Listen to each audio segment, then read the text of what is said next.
Hello, and welcome to this week's lecture, The Importance of Public Opinion to the Schools. This week, I'd like to talk about the importance of communicating with stakeholders. Stakeholders, as you know from previous lecture, consists of internal and external publics. So stakeholders might be people like your faculty and staff, but they're also external publics in the form of community, and that's what we'd like to focus on this week. So why should your schools take the time and trouble and expense that it is required to communicate with external stakeholders? Well, first of all, we're going to argue, as Holliday did in 1988, that it promotes a school climate that is conducive to teaching and learning, and it encourages a maximum level of parental involvement. We're going to be talking about the special community of parents later in the lecture. It builds the public's knowledge of education as a means of garnering support, and it involves citizens in collaborations to maximize human and material resources. It's very easy as an administrator to take what we call a head-in-the-sand approach with external publics, with community and parents, because it can be a little difficult at times. Everybody's not always going to like what we're doing as administrator. And so there are administrators who say, well, I'll just avoid this. And the problem with that is that it usually creates problems.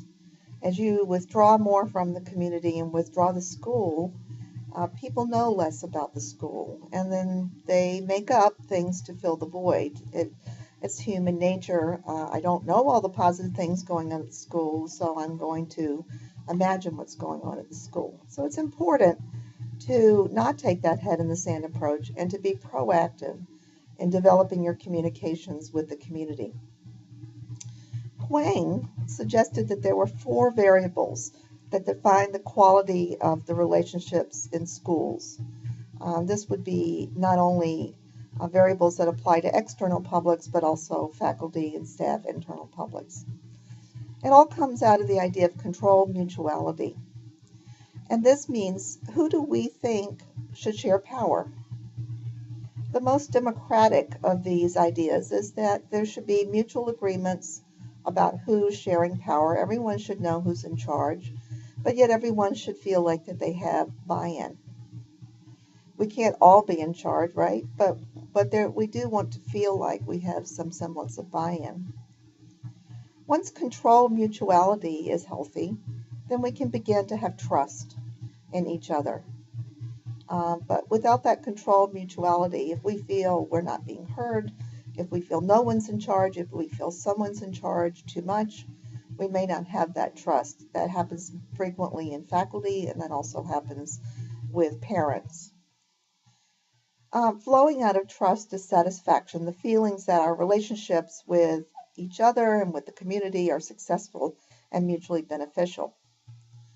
And finally, commitment, that we are willing to commit resources and effort because we have that feeling of satisfaction. So these variables build on each other, and when they work well, we find positive relationships both within and without schools. Many researchers have argued, and as administrators, I'm sure that you sense, that we can gain capital from relationships, and 3 kinds of capital. We can gain political, which often translates into financial capital. We can gain social capital. Now, why would we want social capital in the form of dispositions? Well, because when people feel good about the school, they're going to communicate with the school. You're going to know more about the community. You're going to know what resources are available. There are going to be fewer problems in students, support for student discipline, and other issues that come up in the communication with external publics. And finally, capital in the form of human capital, knowledge and skills.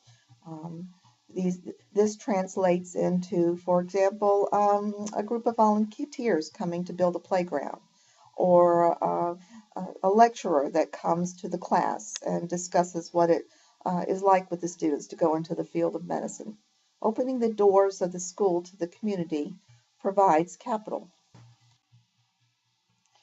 Now, how do we go about opening the doors and developing those 4 positive variables that we talked about? Well, I'd like to introduce the idea of a public or community relations plan. A community relations plan organizes your activities so that they're directed towards common goals and objectives, rather than just willy-nilly or haphazard. All community relations plans need certain things. They need to be written down in the form of policies. They need support from administrators, and this type of support could be financial support. It could be backing in terms of authority and other types of support. Staff and parents need to be trained. Key parents, not all parents, but key parents need to be trained on what the communications policies are. Community relations plans, and I want you to think about this important word, two-way communication. So we tend to think of this as the school imparting information to the community, but it can also work the other way. The community can impart information that is valuable to the school. For example, if you're trying to implement a new initiative, a couple of you said that you were doing middle school initiatives, for example, it's important not only to get that information out to the community, but to find out what the community thinks about it so that you can figure out a way to best get buy-in for this new initiative. It utilizes networking, and particularly networking of key individuals in the community. You all know that there are certain parents that can help you, not just in terms of financial resources, but in terms of being a conduit back and forth of information. And finally, it helps you implement, after the policies are implemented, ongoing evaluation. Well, how is my plan working? What do I need to do does it need to be modified? It can't just be developed and then never looked at again. There are several types of publics. There is, for example, an internal public that we talked about, your faculty and staff. There is an external public, your parents, your business leaders. But there's also the type of public that is the media. And the media might consist of television stations, for example, web blogs, broadcasts, radio broadcasts. And then finally there's the regulatory public, and this would usually be the government overstructure that would guide your schools. There is a consideration for each public. So, for example, with the external public, you would want to do a demographic analysis of that external public. What is the makeup of your community?